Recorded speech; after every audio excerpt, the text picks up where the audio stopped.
everybody. Welcome in today to a glitch in the matrix. I'm your host, Jessica Jones, the Cryptid Huntress. I am so glad you guys are here because we have another fantastic show today. I have my buddy, D.A. Roberts, in the studio today, and we're going to be talking about one of my favorite subjects, Dogman. And not only Dogman, but the apex predators of the cryptid world. And this is going to be crazy spooky. And I take these shows as kind of a cautionary tale too for everyone, just to be aware of what's out there. Okay, I think that's important. Just like we need to know about the animal kingdom and all those apex predators, things that might eat us, is what we're talking about today. Okay, long story short, in a nutshell, things that will eat humans. Okay. So, before we get started today, if you guys would like to follow along with all of my shows and everything that I've got on my calendar, go to the cryptidhuntress.com. You can find all of my shows there. I keep it pretty much updated for the most part. And yes, I'm going to be speaking at the Georgia Bigfoot Conference next, and I think it's in 2 weeks, March the 15th and 16th, or 14th and 15th. It's on my website. Okay, so you guys go. Oh, it's on the ticker down here too today. I included that, so as soon as it scrolls along, you guys will see the dates. But the Georgia Bigfoot Conference in Dillard, Georgia. Ron Moorhead will be speaking. Brooks Agnew will be speaking. The Badass Monster Hunter Matthew Delph will also be there. And myself and several others from what I've been told. Okay, so it'll be a good time. Also, let's see what else we got. Oh yeah, I have a Patreon. If you guys would like to support my work, especially my remote viewing show that I do on Thursday nights, please join my Patreon. That's the Cryptid Huntress, and I post all of my raw remote viewing data there, amongst other stuff. Okay, so and by the way, y'all, I had a fantastic show. I did a live, or it wasn't live, but it was a podcast with Bryce from Esoteric Atlanta yesterday. It aired, where I had remote viewed a blind target of a missing person report. And it was a guy. You'll have to go watch her show, Esoteric Atlanta. I was right on target for that. So we're not going to waste any time getting to our show today. Okay, and also I do have a shop on Etsy. It's called War Woman Goods. If you guys would like to support me in that way too, and buy some fantastic jewelry. Fantastic's the word of the day today. But yeah, let's not waste any time now. I want to get to the show because I have D.A. Roberts here in the studio today. Okay, so let me go ahead and introduce D.A. D.A. Roberts is a cryptozoologist, best-selling author, podcaster, and field investigator. Born in Lebanon, Missouri, he now lives in Springfield, Missouri with his wife and sons. For most of his career, D.A. served his community in law enforcement. He's been investigating and researching cryptids for more than 4 decades. D.A. has been featured on numerous podcasts and shows for his writing and cryptid research, including appearances on Coast to Coast AM. All titles are currently available now from Dark Waters Endeavors and D.A. Roberts. DARoberts.net, I believe is what it is. DARoberts.net is his website. So you guys go. I put it on the ticker down here today too. You guys go check out his books. And also Dixie Cryptid has some of his books on audio on their website, or on their YouTube channel. Speaking of which, DA hosts a very popular YouTube podcast called DA Ex Machina with some of our friends, including our friend Robbie Rains. Please help me welcome to the show, D.A. Roberts. Hey, how's it going? I'm so good today. Thank you so much for being here. Hey, thanks for inviting me. I'm happy to be here. Of course. Well, I have been enjoying listening to your book, Apex Predator. Okay. Cam did a great job on that. Cam is awesome. Fantastic. Now, you have a couple of your books, like at least 3 of them, on audio with him narrating. On Dixie Cryptid. He's done 3 so far. I've got a couple others that are available through Amazon Audio with different narrators, and Cam is almost done with a 4th one. Wow, it was fantastic, and I knew I've been wanting to talk with you some more. I love talking about Dogman. That's one of my favorite cryptids. It's because it's so elusive, and I have not seen one yet. Okay, but I think you might have seen one. Hard to find. Yes. Well, you have spent some time out in the field, way longer than I have. You've been in it for like 40 years, right? Well, I'm old. I'm old too. But you're not old when I say But anyways, yeah, you've been in the cryptid game for a while, and I can Yes, ma'am. imagine you have some stories to tell. I've got an encounter or two story, that have happened. Um, I actually think I've seen Dogman twice. The first time I'm absolutely certain of it was in LBL, where Nick Valente and I saw it just outside Demumbers Bay. But we're not 100% sure what we saw outside of Lexington, Missouri, across the road in front of us. But I think it was a Dogman because it looked like a big canine.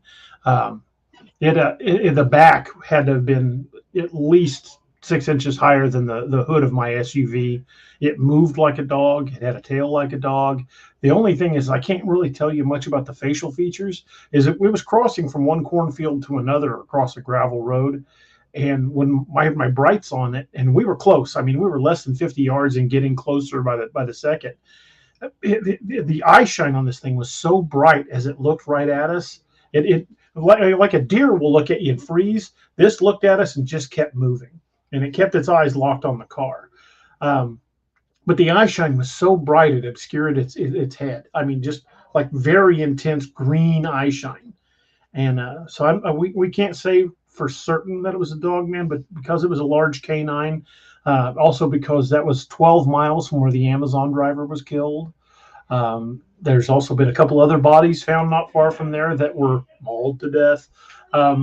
So yeah, I do believe that time in Lexington back in 22, I believe that was a Dogman that crossed across the road in front of us, because we were within rock throwing distance of the Missouri River, and there's lots of sightings along the Missouri. Oh wow! Well, you don't hear about green eye shine very often. True. We have a cryptid down here in Georgia called Old Green Eyes, and it's Chickamauga.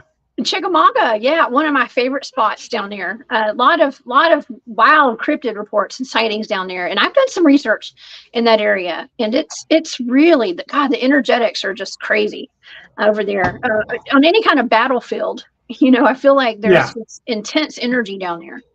There's a battlefield just outside of Springfield. It's a battle of Wilson's Creek was fought here. It was one of the bloodiest battles fought in the early part of the Civil War. In fact, it was the first time that a Union general was killed. It was General Nathaniel Lyon was killed at the Battle of Wilson's Creek.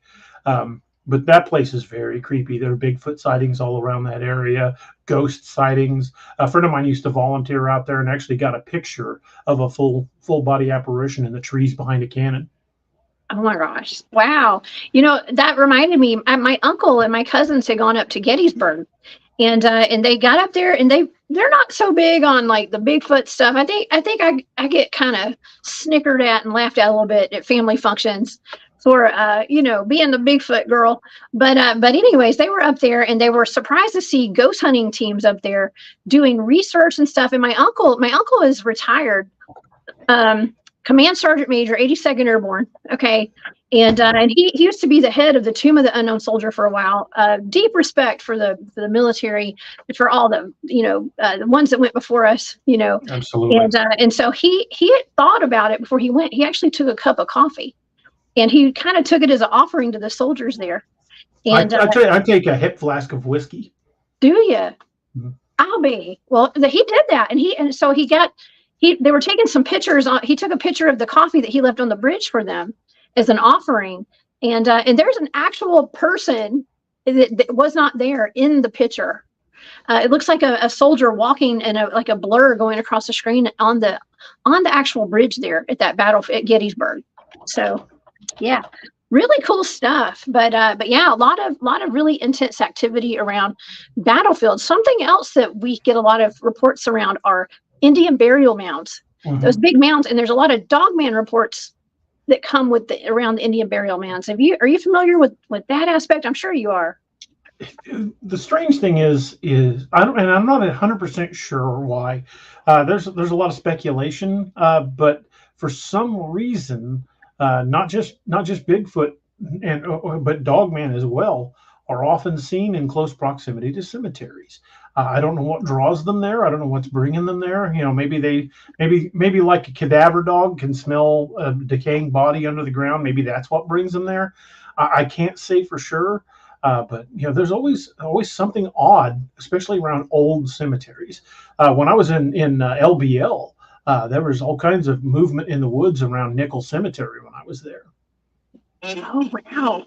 Yeah, that's one place that we like to go whenever we're out doing some of our research. There's some old cemeteries around the area, and it's places where we get Dogman reports and stuff. So now, okay, I was actually contacted by a woman who was in possession. It was actually her video of the alleged supposed Dogman that's digging in the cemetery in Ohio.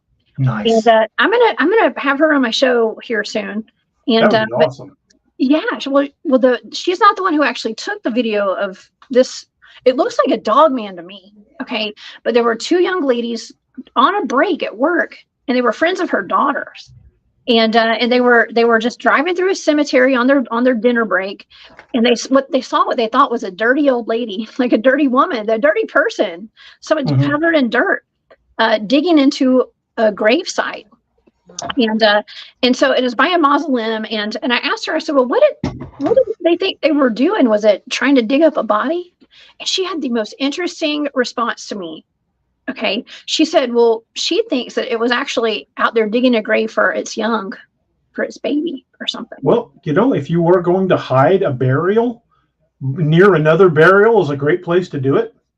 Or in the same hole. I mean, they said the mafia used to dispose of bodies by going to cemeteries before funerals and digging beneath an open grave and then covering it up so the body would then, that when the funeral happened, they'd place it, and no one would ever think to look for a body beneath another body. Oh my God! Don't be giving the audience any ideas, DA. I'm kidding. That's wild. I've never heard that before, but now you gave me some ideas. Okay. That's interesting though, but it almost puts more of a human type of aspect to the Dogman creatures, the phenomenon, whatever you want to label them as. It puts a whole other element into it, as though like having almost like a human characteristic about it. Like it has feelings and it wants to emulate what the humans are doing by burying another one of them, a baby or I guess an adult. An adult, yeah. Yeah, but the hole was actually kind of small because I'm sure you've probably seen the pictures. Yeah. Of that. So, yeah. Ryan Burke, who's in the audience, he just said, he says, I have my own Dogman story. I told DA about it. You should talk to Ryan about his Dogman encounter. It's pretty creepy. I would love to. Ryan is with the Horror Chronicles podcast, you guys. He's been on the show at Space Out Radio. Y'all go subscribe to Ryan. Ryan and JT over at Horror Chronicles are awesome. Great. They are. Yes, love those guys. Yeah, so I would love to hear your story for sure. Yeah, there's wow. And so wait, so you live in the Missouri area, right? You're in Missouri. So is Ryan, I think. Yeah, Ryan's about 70 miles from me, 70, 80 miles. Yeah, what's going on in that area with having all the cryptid activity? You think you guys have a lot of Dogman reports, and we got the Ozark Howler out there. Well, this is the Ozarks. I mean, whether people really realize it or not, I know they generally think of areas, in the Midwest as not being that densely forested. But between the Ozark National Forest and the Mark Twain National Forest, just those two forests alone is about 5 million square acres of undeveloped forest land. The Mark Twain is a huge forest.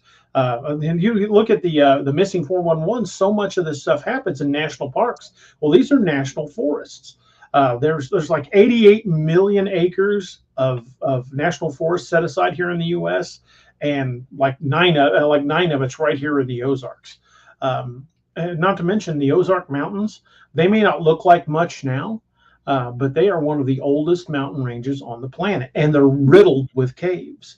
That we have tons of water systems. We have lots of lakes and rivers. We have tons of caves, lots of heavy forest, so it's perfect habitat. Oh yeah, I did some cave exploring myself up in Tennessee, and tons of cryptids. I was thinking we had reports of skinwalkers being in this cave, right? Would you consider a skinwalker an apex predator? Anything like that that technically hunts for its food is an apex predator. I mean, alligators are apex predators, but skinwalkers, I don't really consider them cryptids. I think they're more occult related. because they are a person that chose to become that. Ryan Paul Tremblay is a fantastic researcher. He's done a huge amount of research into skinwalkers. And he's a great one to if you want to do a show about skinwalkers, I'd reach out to him. But him and I have talked about this quite a bit, and neither of us think that skinwalkers are traditionally cryptids as cryptid as the true definition of cryptid really is. But yeah, they would definitely be an apex predator in their area. Oh, I totally agree with that. Because I like to talk about that subject a lot, but you got to kind of look at it in the view that you have there, and it's the truth. It's like, well, these are actual people who decided they took that. They rolled the dice. They decided to become a skinwalker. It's what they chose. You don't just, it's not just like it's not a cryptid, but it's almost like they kind of become one if they're a shapeshifter. But I don't know. It's just like a witch. Right. Like Spearfinger, I did a show on Spearfinger last week, and I've had my own encounters with Spearfinger potentially out in the field. Really? Oh yeah. We've had some interesting moments that I think had Spearfinger written all over them, because I don't think that she's just a mythological creature. I think that there's some truth behind some of these creatures, and I call her a creature because she's a shapeshifter. She pretends to be an old lady, but every myth or legend out there has some basis of truth. There's something that started the legend. It might be completely innocuous and nothing like the legend, but there is something that these legends and myths are based on. And another great example is if you look at topographical maps of the areas where you're going to be researching, and you don't necessarily find it like on Google Maps, but on the old printed maps, you'll find tons of places like Devil's Ferry, or Hell's Kitchen, or there are lots of these places that have these really bizarre and sinister sounding names, and there's got to be a reason for that. It's not like somebody pulled up, rode up on a horse and saw this beautiful spring coming out of the side of a bluff and went, you know what, I'm going to call this Devil Springs. Why would they call it like that? It's like Werewolf Springs in Tennessee. Why does it have that name? Well, mainly because there's a dogman that killed some people right next to it. Oh yeah, well, here in Georgia we have Booger Holler. And it's not. We have a county. We have an entire county here in Missouri we refer to as Booger County. Oh wow! Now, is it called Booger County, or y'all just refer to it? It's Douglas County, but it's referred to as Booger County. Wow. Well, we have a place that's actually called Booger Holler, and there's actually roads named there. And I have some family that live there. My mom's side, up in Rome, Georgia. Okay, where Rome is a whole episode of its own, y'all. Okay. And it's lots of Bigfoot activity from up there in that area. So I think there's a lot of occult stuff going on up there too, which has a connection. You wonder, like, did the activity come first and then the occult stuff came because of that activity? It's almost like they feed off each other. Yeah, that's what I think too. That's like I was talking about how I do research up near Chickamauga, Georgia, and the place that we research is called Corpsewood Manor, and it's a home. It's got a long history of satanic rituals and going on there, and people that being unalived and all this kind of stuff. And Anton LaVey has a connection to it, and so there's a lot of activity there. But to this day, there's still rituals going on there.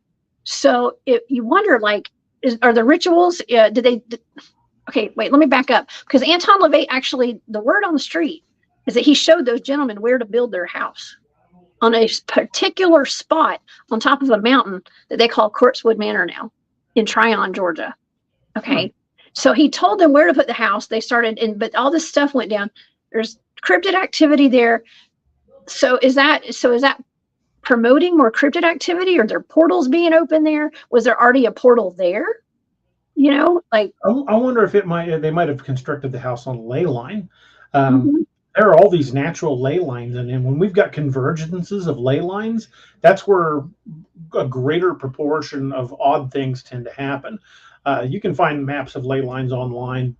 There are books about ley lines, but it's the more lines that converge in an area, the more energy seems to be concentrated in that area, and I think that's just a natural draw for things like that.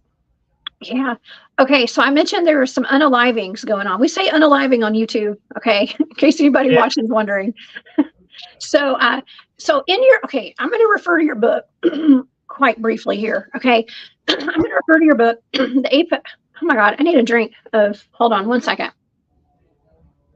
All right, your apex predator series. Okay, so there's a lot of like horrific unalivings. There's a few. Okay, Mhm. and so yeah, just a couple. It starts off with a good one. Okay, and I say a good one because I love me a good cryptid story, especially a Dogman. Okay, um, but yeah, so I forgot where I was going with this now. Hold on, I gotta get my thoughts back together.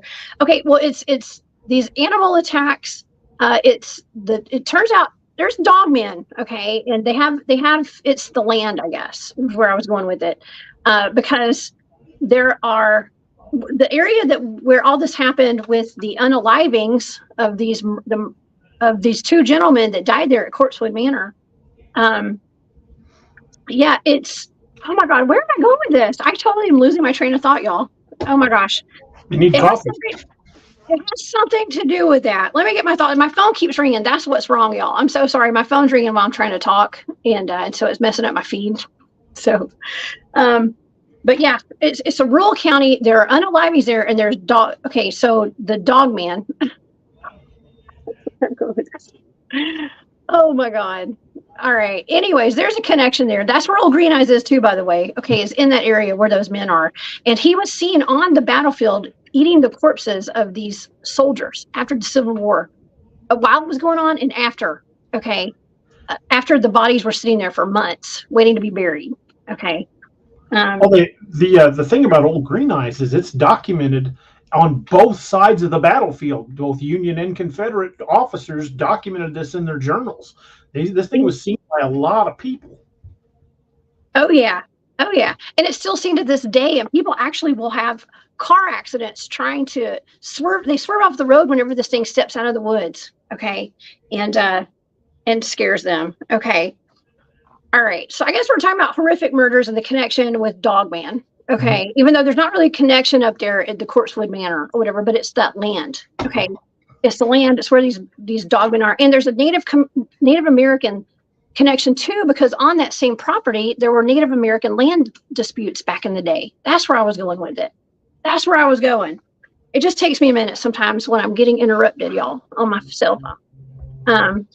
But yeah, there's that connection. Okay, so let's get into some of these apex predators, because there's also what I think are gugway sightings around that area too. And sometimes gugway get confused with Dogman, but what is the difference, DA? Is there, because gugway are supposed to be like Sasquatch, right? Gugway is bigger like a Sasquatch, but it has a snout like a mandrill. So I think there's a lot of confusion when people are seeing something like that, and because it's got a snout, they think it can't be a Bigfoot. No, so they either it gets reported as a Dogman sighting or doesn't get reported at all. But I think the Gugway probably is much closer. There you go, much closer to the type of face like a mandrill or a baboon. Whereas you can look at a Dogman snout, you can see the differences.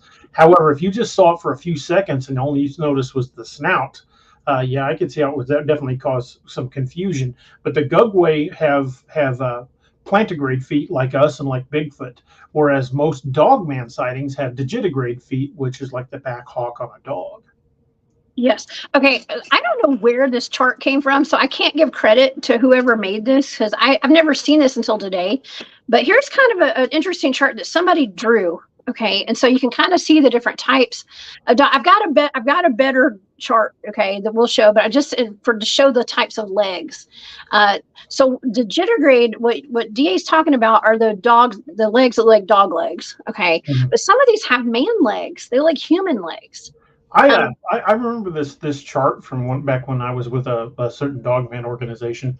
Oh, okay.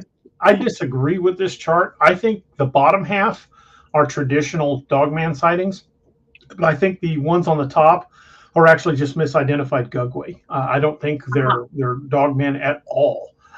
Yeah. Like for example, the first one, the very first one, if you look at its snout, it looks like a mandrill. I think they might have just seen a young Gugway, whereas the one on the far right at the top is more broad and filled out. It's probably an adult. The one in the middle, I think, is probably just a misidentification. But I think personally, I think that your classic Dogman sightings all have digitigrade feet like the ones on the bottom. That's just me. I Yeah, could be. I could. There again, folks are no experts in this field. that's Nobody what knows I've for heard. sure. This is just my opinion.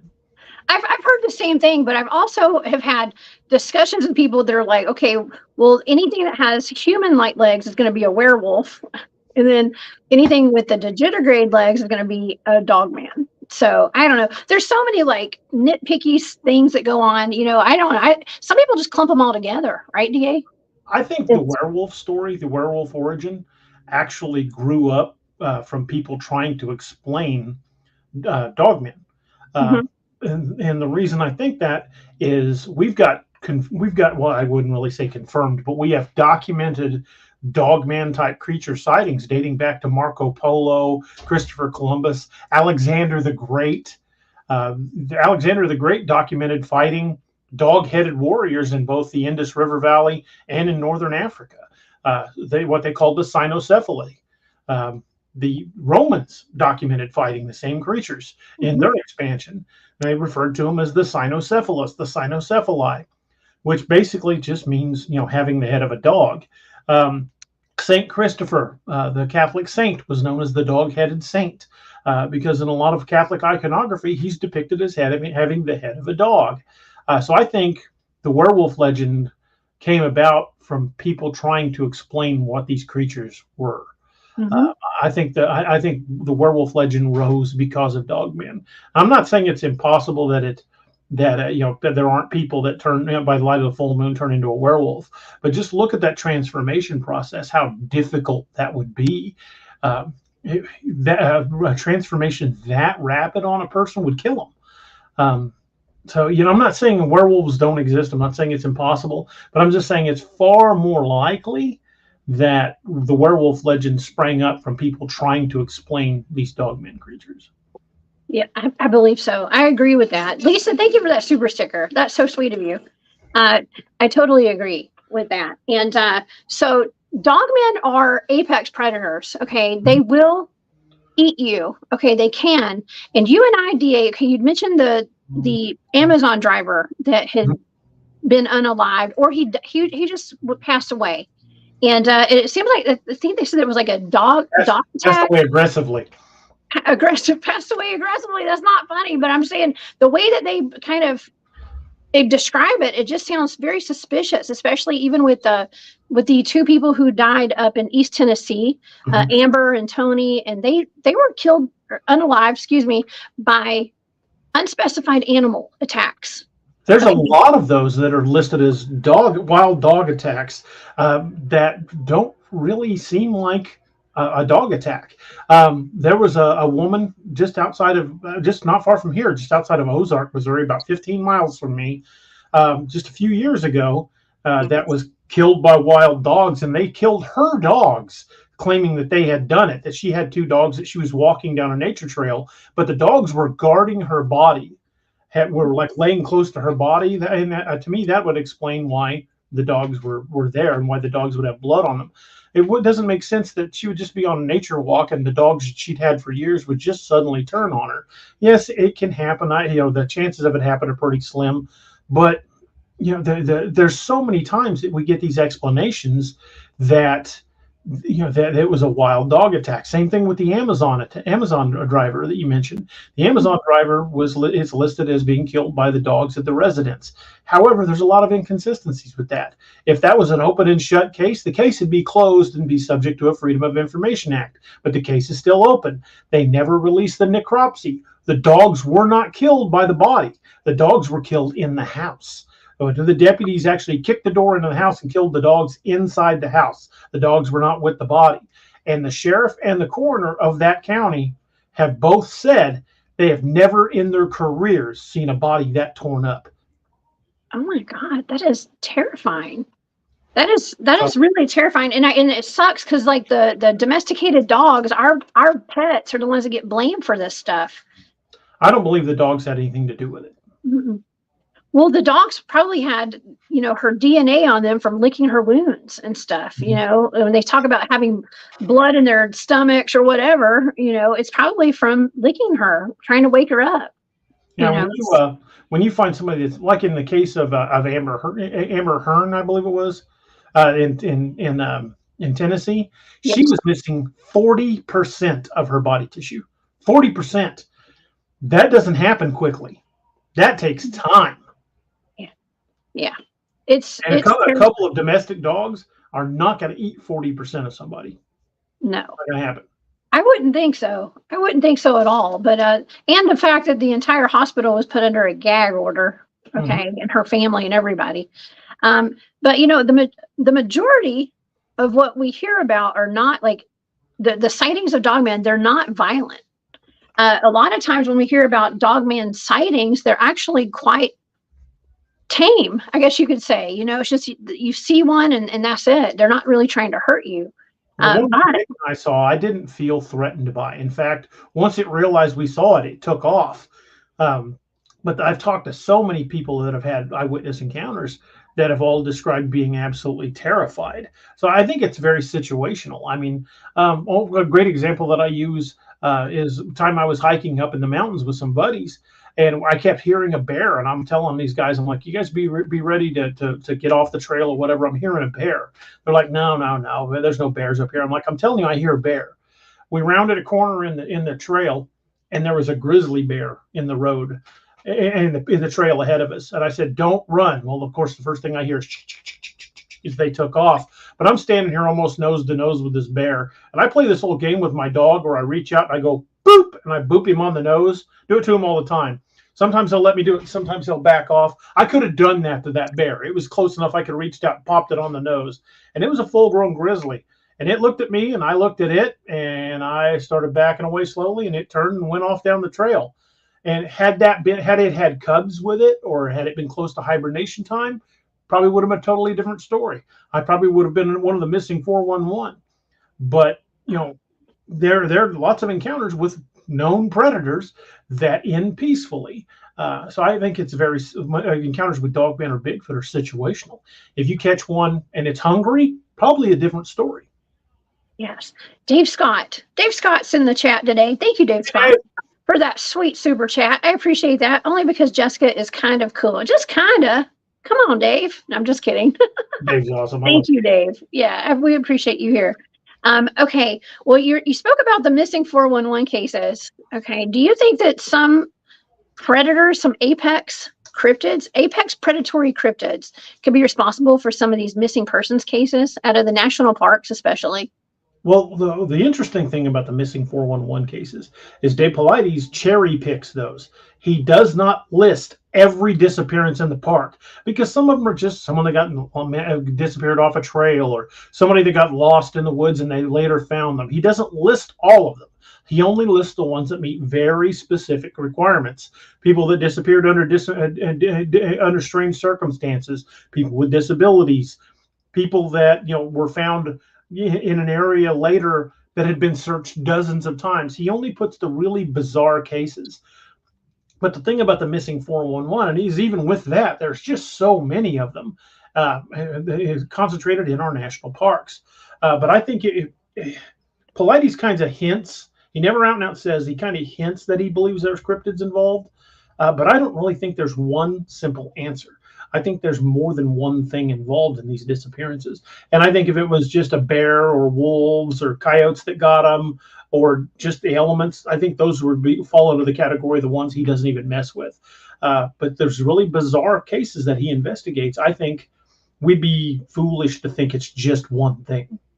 Oh yeah, it's a bunch of stuff, and I tend to believe that some of these people are walking into portals potentially. I mean, we've documented some really weird stuff out in the field when we're doing our research with my teams. And so, I mean, it could be a list of anything. I think that it could be cryptids. This is me. I'm answering a question that I just posed to you. But I think that I think that there could be some cryptid involvement with some of these, especially when you look at places like Yellowstone National Park. There is a phenomenon there called people say that the gugway hide in the fog at Yellowstone and take some of the hikers. And that's something that I actually did a show that was a remote viewing target. And I saw that Andrew had asked a question that I put on the screen earlier asking about when I've remote viewed Dogmen, were they different sizes? Yeah, different shapes. Some of them look like hyenas and stuff. So yeah, they're all different. But we explored the Gugway in the Fog at Yellowstone, and potentially if those were actually what were taking the hikers that were going missing there. And I believe that it could be. I think cryptids explains part of it. Mm-hmm. Some of it could be other humans. That's one thing that a lot of people fail to take into account when it comes to bizarre disappearances in the woods. Is one of the most dangerous animals you're going to run into in the woods are other people. I mean, you could stumble upon an illegal grow, a marijuana grow, and somebody just take care of you right on the spot, and they'll never find your body. Never underestimate the difficulty in running into the greater North American meth head when you're out in the woods, because it can be very dangerous. Humans are just as dangerous as any other predator. In fact, more so in some cases, because they're tend to be more cunning. They have weapons. But there are lots of things in the woods that are not cryptid related that can and will kill you. Snakes, bears, mountain lions, wolves, coyotes. The list is fairly lengthy in North America of things that'll kill you. So you've got to be careful. You've got to be aware of your surroundings. But when you throw cryptids into the mix, and if it is true what you're saying about Gugway moving in the mist, that jives with some of the Norse tales of large bipedal creatures that would come in the mist and carry people off. Oh my gosh. Well, I've actually encountered something with my team, with one of my teammates. We had a group of people up on top of a mountain, and we had a fog that was following us, and it felt so ominous. It actually was moving as we moved, and it stopped as we stopped, and it'd speed up as we speed up. And it was really scary. That was actually one of the scariest nights I'd ever had out there, was that fog. It felt like there was something in it, or it was alive itself. It had a consciousness to it. There's a theme park here in Missouri called Silver Dollar City. It's kind of set. It's like it's trapped in time in the late 1800s. It's set up like an old but there's a lot of amusement rides, but they do a lot of things like blacksmithing and stuff. It's a really cool park. I worked there overnights for a couple of years in security. And when I first started, we'd have to keep people out of the park when it was closed, because there are places you could just walk into the woods and then past the fence and into the park. So it's fairly possible to get into that park without when it's closed. So it doesn't take a whole lot if you know the area. But it's right on the shores of Table Rock Lake. I mean, Table Rock is just down the hill from it, and we would get some pretty thick fog. And when I first started working there, some of the other overnight guys were telling me, "Hey, man, this park gets pretty weird when there's fog." And I'm like, "Yeah, whatever." They're like, "No, when the fog comes in, you're going to notice."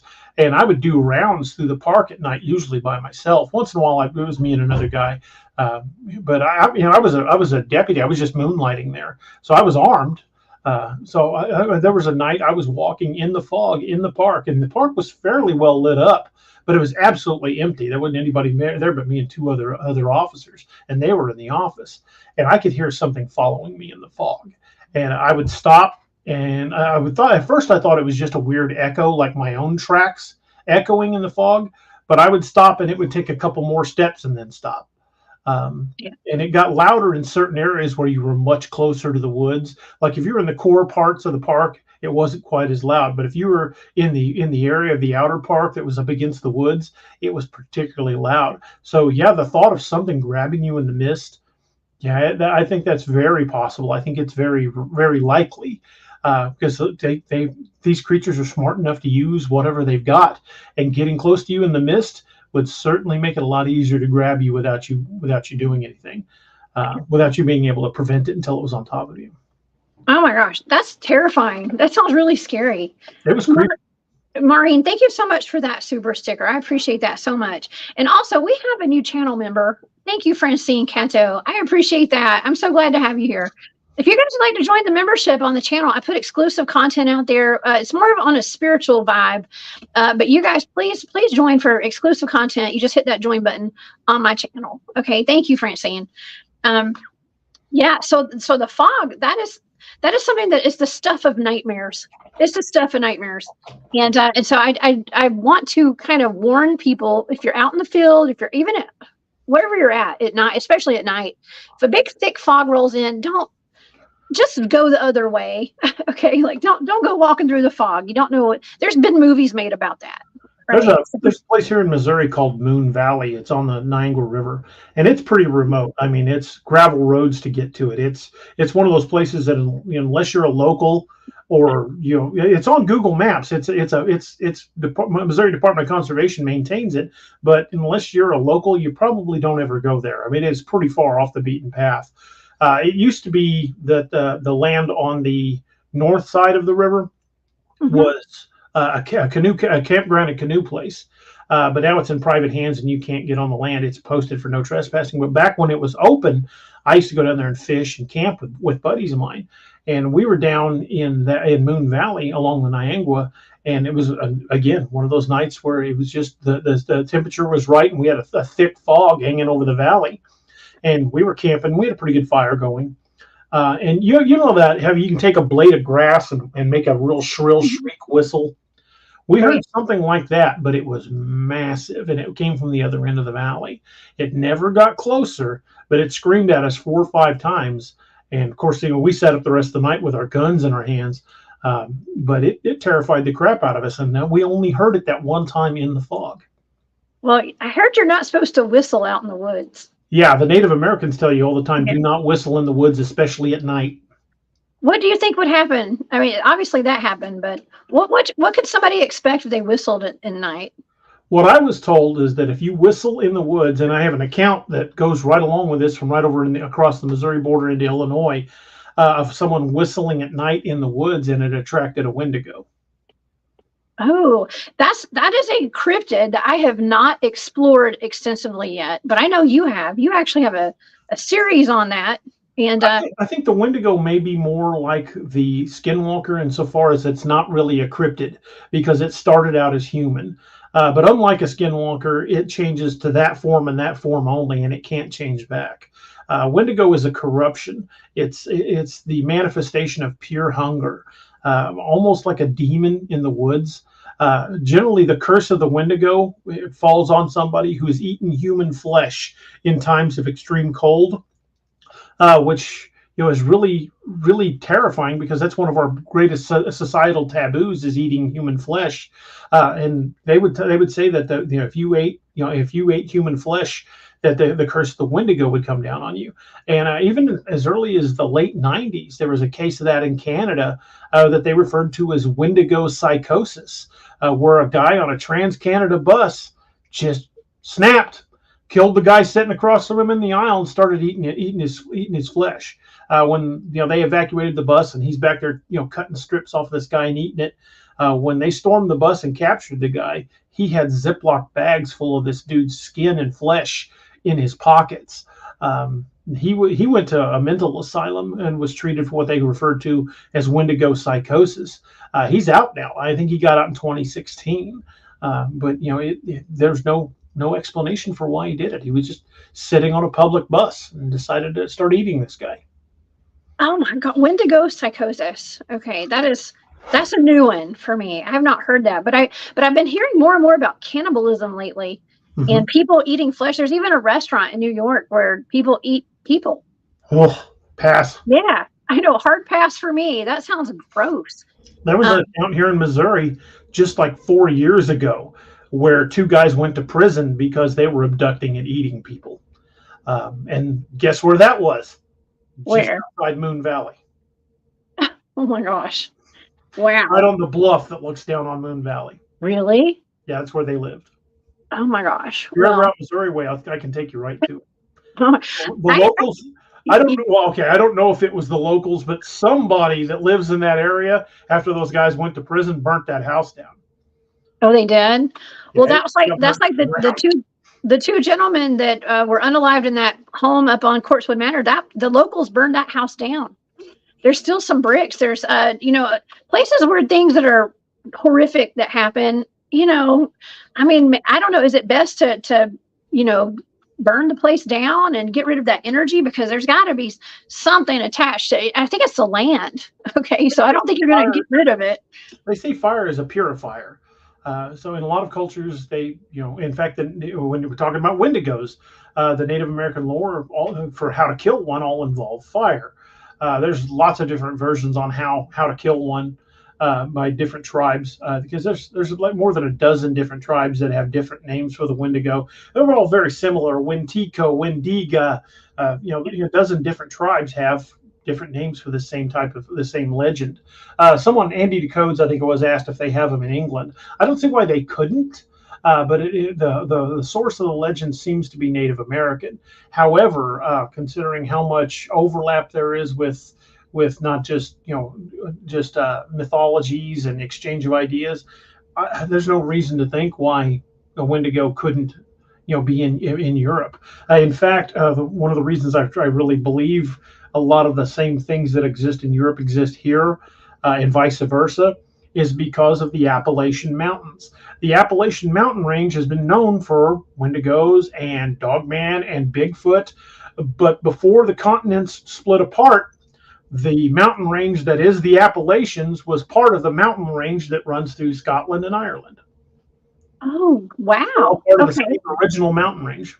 Well, it's the oldest mountain range in the world, and that's where I do most of my Bigfoot research.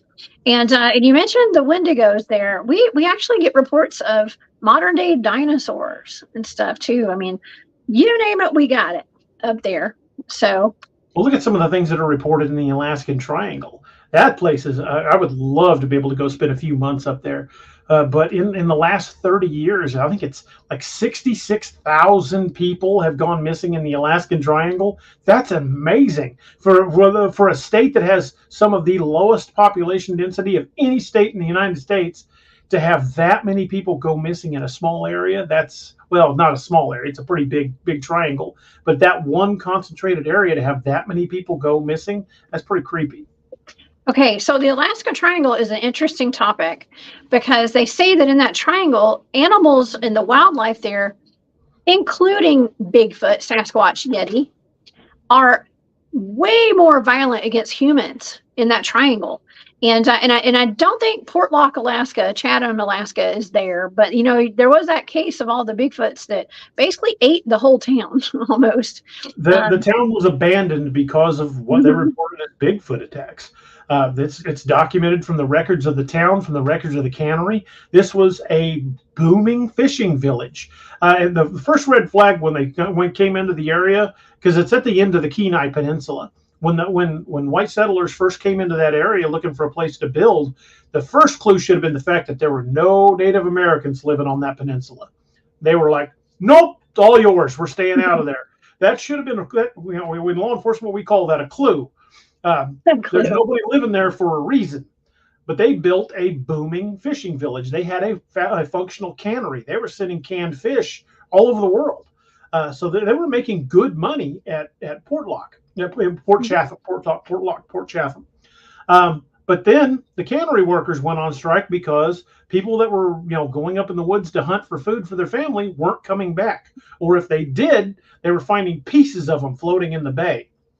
So that's not something a bear would do. They would find chunks that had been torn off.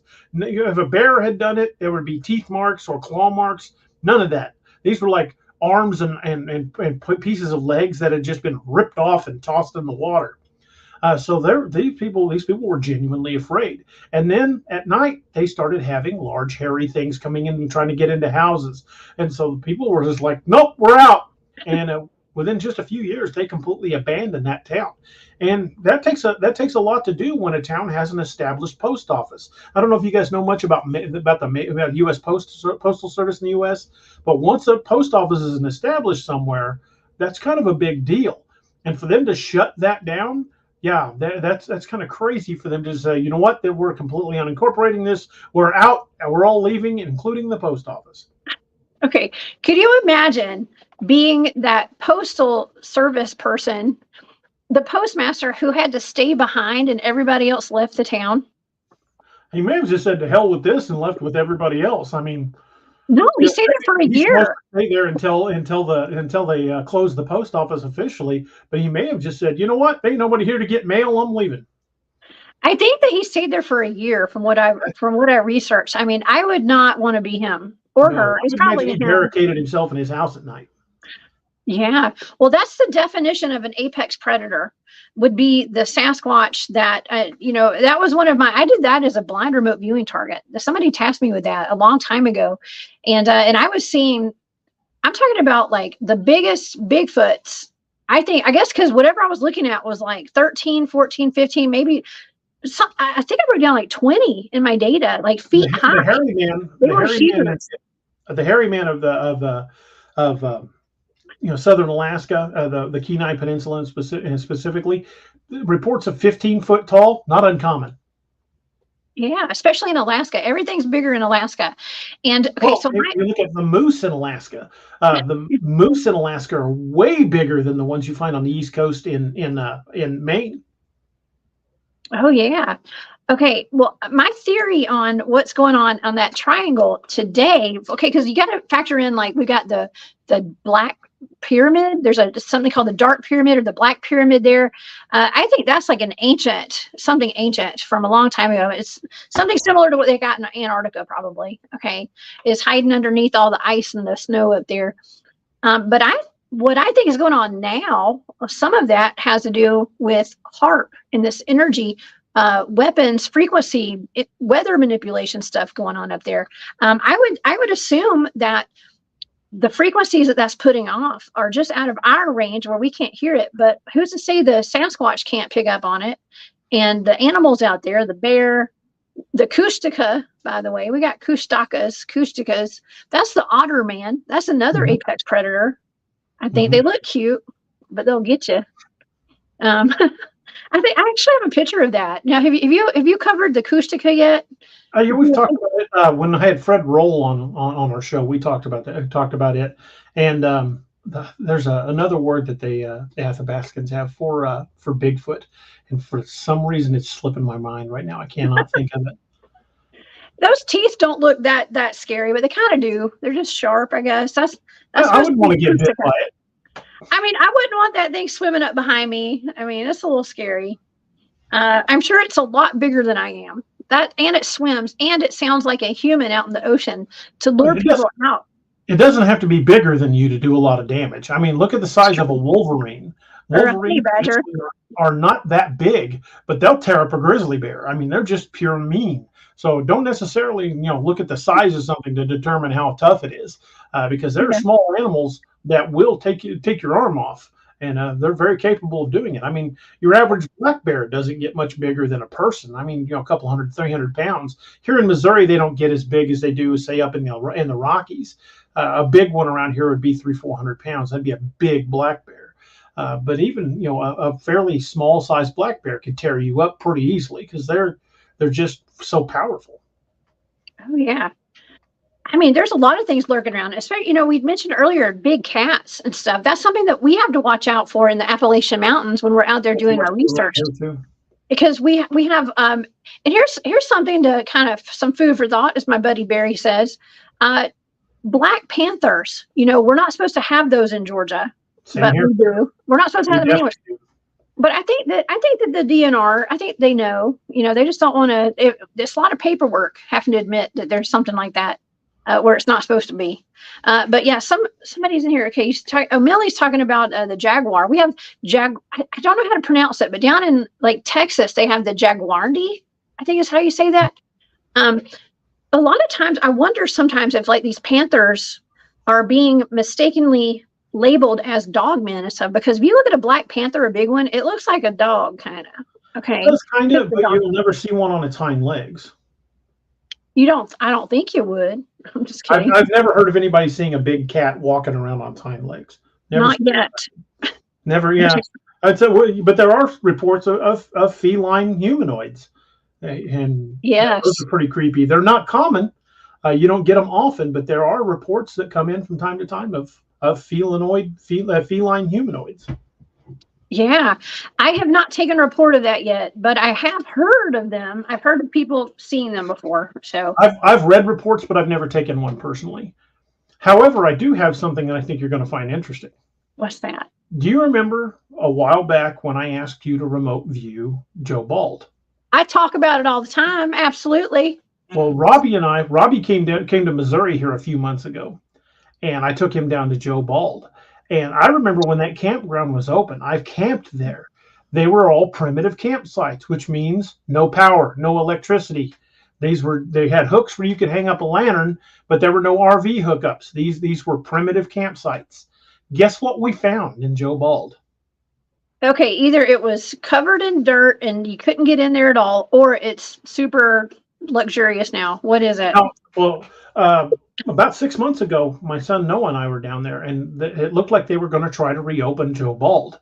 They were building a marina there. When we went down there with Robbie, the marina was gone, 100% lock, stock, and barrel, everything gone. Apparently, the Army Corps of Engineers got wind of it and shut it right back down. But this is the crazy part. You know what we found in the woods there at Joe Bald when we were walking around? Oh, what? Power boxes. Oh man. Probably Okay. about 3 feet by 2 feet. These big steel power junction boxes in the woods. For underground. Remember, I told you. Okay, that was part of my data, and you found that. I told you to look for things that were kind of hidden in plain sight, but they were going to be in the environment somewhere. I was saying, like, I think I said boxes or a doorway too. Well, this is the park that had only primitive campsites and didn't have street lights through the park. At night, it was the only lights were your camp lights. So there was no reason for these to be out there. But in the trees, back inside, deep inside the park, we found 2 large power junction boxes, and they weren't close to anything like like where the ranger station sat. The ranger that watched over the park, his office was at the front of the park. So that it had electricity, but nothing between there and the lake had electricity, and that's where we found both those junction boxes. Well, go figure. We were right? The data was right then. I stand behind my remote viewing data. Okay, I do, and I was picking up 100% on an underground facility there. And Noah and I are going to go back now that I'm breathing better again. Now that my medication's finally working. I don't know if any of your listeners are aware, but I had a pretty close brush. I was in the hospital for a while back in November, and then again just a couple weeks ago. Was having trouble breathing. I was having fluid building up around my lungs. Well, they've got my medication straightened out. I'm breathing pretty well. So now that I'm able to get mobile again, my son Noah and maybe a couple of the friends are going to go back down to Joe Bald and really dig around. And I've got somebody that's going to get us into Combs Ferry. Combs Ferry is another campground that was shut down by Army Corps of Engineers here, right there on Table Rock Lake, and they bulldozed it off. And now for an area where land is going for about $250,000 for an acre for people to build vacation homes, why did they block off like 200 acres of land right there on the lake? Yeah, the Army Corps of Engineers has a funny way of shutting things down when it benefits them, right? I've seen that happen. There's at least 2 campgrounds that I've been able to confirm on Table Rock Lake that the Army Corps of Engineers shut down and refused to let anybody have access to. Joe Bald, you can still go in there on the road during the day, but you're not supposed to be in there after dark. Combs Ferry, they bulldozed it off. It's over near Blue Eye, Missouri, and they literally bulldozed it off. And without a really good 4-wheel drive, there's no way to even get back in there. Yeah, and that's all lakefront property. Well, I figured they put a berm up or something to keep everybody out. Yeah. That's what they do. That's what they do. A lot of times when we're just out there trying to do a little bit of scouting around some of the national forests and stuff, they've got the gates closed off. You can't get in there. And I get real suspicious sometimes because it's the time of year where these things should be open. There's no controlled burns going on. So I don't know. I'm just suspicious of everything. It's another weird thing about like Moon Valley, like I was telling you about. It was right after the cannibal case right there at Moon Valley that whole section of land down there became private property and marked for no trespassing. So I'm wondering if there's a correlation with that as well. I can't prove it, just I suspect it. Right. Thank you. Appreciate that. Appreciate it. Yeah. Everybody in the audience is saying they're glad you feel better. I'm glad you feel better too, Liam. I'm so glad. I was pretty worried there for a bit. Yeah. Brian. Yeah, you do look good. You do look good. Oh, eminent domain. That's what Renee said. Renee's always got the best comments, by the way. Yeah, eminent domain. That's what. Okay, I used to work in politics, DA. I worked at Mhm. the Capitol. I was the head of a women's group. Okay, let's just say I worked for women's issues. Okay, for the government. That's Mhm. what I did, and I was always having to go beg for money at the Capitol. Okay, so I knew back then all of the lobbyists, the legislators, and everything. And there was something called eminent domain that I learned about because the power companies were lobbying to be able to go into people's properties and just seize it for Right. eminent domain purposes, basically. And so that's kind of the excuse I think that they're given for closing things That, down or taking over that's lands. That's what they did with LBL. The LBL Mhm. used to be known as the land between the rivers before 1963, when the Tennessee Valley Authority built those two hydroelectric dams. They seized all of that land and kicked families off that land that had been there for generations. And there's people that are still pretty salty about it. I mean, it's still a very bitter subject. And the TVA promised to develop that land and make it great for public use, and none of those promises have ever materialized. LBL used to be a beautiful place to camp, and now it's just like it's fallen apart. Some of those old campgrounds are overgrown, almost impossible to find if you can find them at all. LBL could have been a beautiful camping area, but they've just let it go to seed. Yeah. It's a pretty dangerous place, though. A lot of missing people in that area. A lot of missing people in that area, and we all know the story. I think the most famous, the most well-known story of a Dogman attack would be that one on the family back in 1982, I believe. A family of four, they Mhm. say, was ripped to shreds, basically, and it And, was covered up. and it's difficult to say with any certainty, the details of that event. But there were officers who were there who came forward before they passed away and told their stories. In law enforcement, we referred to that as a deathbed confession, and they were admissible in court. So I believe there's truth to the story, but much like you ever play that game? Well, I think they used to call it telephone when you were a kid. You tell whispers and then go around the circle. And by the time it gets back to you, you don't even recognize the story. I think a lot of that story has probably changed or been embellished over the years, but there's definitely truth to that story. And if it was just an animal attack, like coyotes did it or something, there would be corroborating evidence. It would be documented, but they have gone to such great lengths to bury that story. That to me just is confirmation. That says the government knows it happened, and they've gone to tremendous lengths to either discredit people that talk about the story or just to stonewall it entirely. And anytime somebody goes missing in LBL, that just gets buried. I mean, it doesn't even get talked about. Well, and we wouldn't even be aware of all of the missing people if it weren't for David Paulides Well, doing all that research. David Paulides has never profiled LBL because it's not a national park. It's not a part of the National Park Service.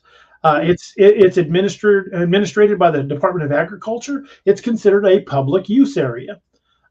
So when you look up stuff that David Paulides has looked up, the LBL does not pop up. Oh my gosh! Imagine if he did profile the LBL, though. I But would love it if he did. it's just a matter of the enormity of the amount of missing people that we have that really are kind of like not reported, and so it makes you wonder. And so that gives some credibility There, potentially to there are what. researchers that go and explore LBL, and fairly regularly they will find campsites that have been torn up and there's nobody there. Oh yeah, there's It's no been trace. shredded, Leave stuff no scattered. trace. Just there's no trace of them. Right. Yeah, it's well, I mean, we find abandoned campsites occasionally when we're out in the field doing our research. Campsites that are way out in the middle of nowhere, where people obviously got scared and ran off in the middle of the night and Just left all their gear. That's like that's like winning the lottery. If you find one of those, you're like, oh, okay, well, they got some good gear. I'm gonna take that. We can take this. I know, right? But yeah, it's we have Barry Littleton in the chat. Hey, Barry. Yeah, talking about the marsupial lion that looks like the Black Panther in the United States. So I've never heard of a marsupial lion, but that's something to look out for. I think But that's in Australia. I think he may be talking about the thylacine.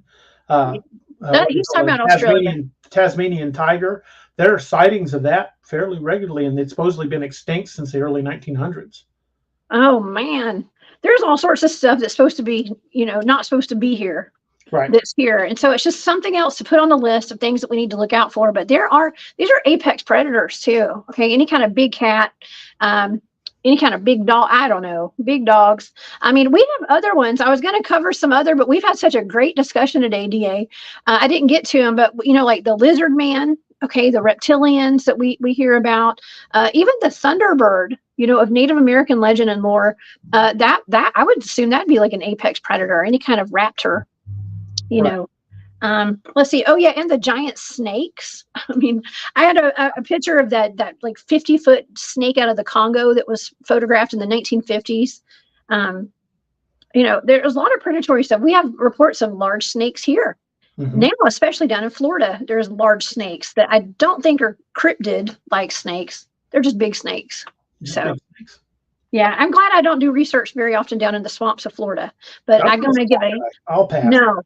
Big shout out, much respect to all y'all, especially like Marie Dumont down there and that crowd, and Connor Flynn and Tyler Howell, all you guys down there.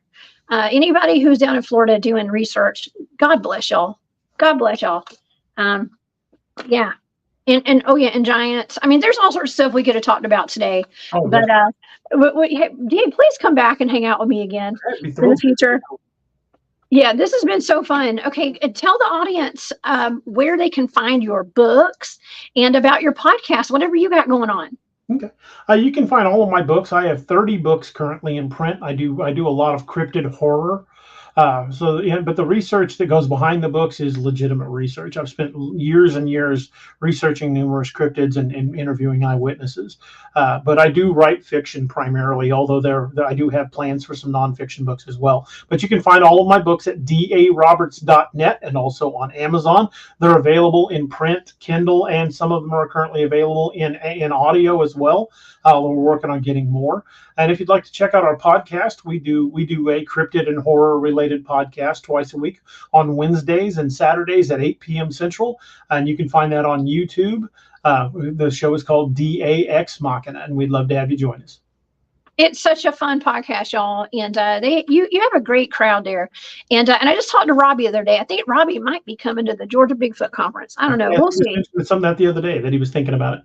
Yeah, I sure hope he comes because we're going to have a really good time there. So, yeah, I mean, DA, hopefully I'll get to meet up with you one day, and maybe I'll come out to the Midwest and go hunt for that Ozark howler out there or something. Yeah, or go to Joe Bald. That's where I want to go. Is the Joe Bald? I'd be happy to take you.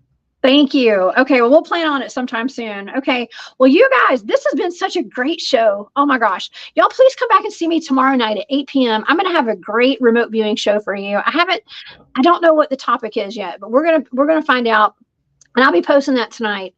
And then come back and see me this weekend on Spaced Out Radio. And I want to give a huge shout out to everybody who gave super stickers today, and my new channel member. You guys are the best. If you guys would like to join the membership on the channel memberships, just hit the join button and join us there, and also come join me on Patreon for all that remote viewing stuff. So yeah, thanks to everybody who was here today.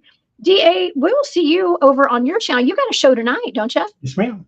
Okay, well, we'll come see you tonight. Everybody, y'all show up at DA Ex Machina. Please go subscribe, and we'll see you next time. Thanks, DA. What a great session. Okay, we'll see y'all soon. See y'all tomorrow. Bye, y'all.